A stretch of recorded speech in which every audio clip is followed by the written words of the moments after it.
Rina, TV actress, TV host, and of course, PFI US brand advocate. So, first things first, just to give you a little background on bakit ako naging believer din talaga ng insurance.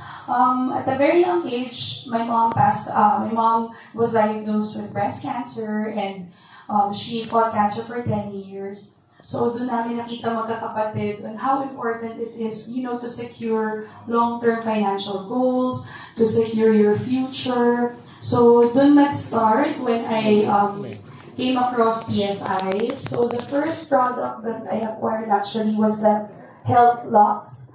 So, it's a 5-in-1 coverage. So, it covers your mental health. It also covers your hospitalization bills. It also has 100,000 life and accident insurance and many more. So through that experience, I've come to realize how important it is to secure your future, most especially that, my background is in show business and we all know that it's really unstable. So it's important that you really save up and you invest your money wisely. And it's nice to know that PFI is also doing a lot of research. Everything that they offer, all of their services is actually backed up by a research. And of course, they want to be able to reach out to more Filipino family and also to create more awareness, again, on how important it is to get an insurance for your family. Lalo na ako na mommy na po ako ngayon. I'm a mom of 2. I gave birth last July.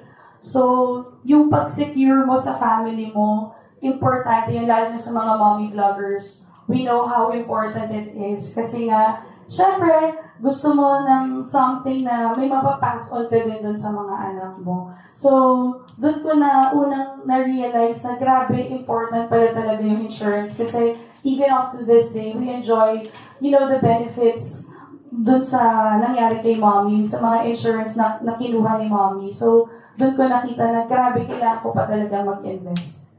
So, there. Thank you. So, maybe I guess since most of us, since si Professor said a while ago through research, tinitingnan din ng mga Gen Z or Gen Y yung price point range. So, it's also nice to know that PFI is also offering services such as prepaid cards. So it would be very affordable, convenient, and flexible. So it has flexible terms. Because honestly, before, hindi rin ako masyadong into insurance kasi as Sir Jager said, it's very, very complicated. So pag binigyan ako ng paper full of mga terms, hindi ko siya talaga naiintindihan. So maganda yung it has a simplified insurance policy for them to better understand and they know what they're getting, the coverage, the benefits, and yung mismong affordability niya.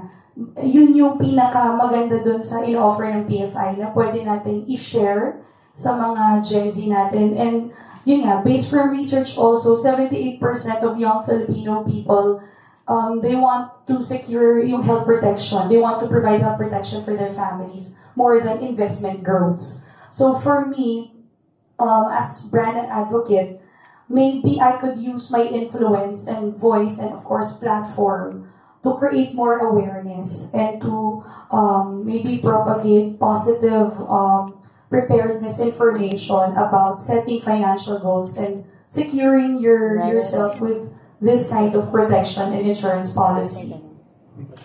Wag na. Parang nasagot na rin na yun. Hi, good morning po.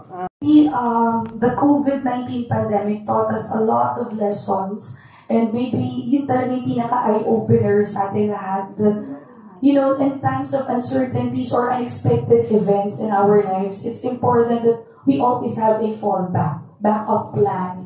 And setting financial long-term goals and securing your family is the most important thing. Lalo na ako ngayon as a mom of 2. So growing yung family mo, the more that you need to invest. Siguro, to answer your question, it's really more of not just inspiring them.